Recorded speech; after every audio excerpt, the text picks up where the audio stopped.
strange story has a beginning, and mine began with her Layla. She wasn't only my wife. She was the air in my lungs, the small miracle that made mornings bearable. Before her, the world was a blur. She walked in and painted everything with a smile so bright I could no longer remember the shape of the life I lived alone. We didn't have much, a cramped apartment on a tired street, paint flaking from the walls, a window that barely opened. But inside those imperfect walls there was warmth, a quiet gravity that held us close. That was enough. Mornings were small rituals I learned to love. I'd find her in the kitchen, hair tied up, humming some old song as if the melody belonged only to her. She moved through the light like someone dancing with a secret.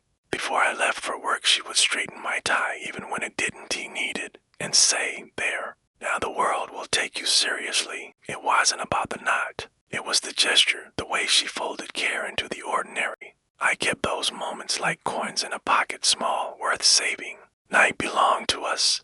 For days that left me hollow, I would come home and find her at the window with 2 steaming cups of tea. We'd sit shoulder to shoulder, watching the city flicker awake with 1,000 private lives. She used to say each light was a story, laughter behind one, a quiet grief behind another. I didn't always care about those stories, but I cared about the way she told them. Her voice had a way of making the rest of the world dissolve. I'd rest my head against hers, and for a while everything ugly and loud was gone. There was only the softness of her breath and the small, steady happiness of being together. Even then, there were hints I missed, strange late calls, shadows that lingered too long by our building.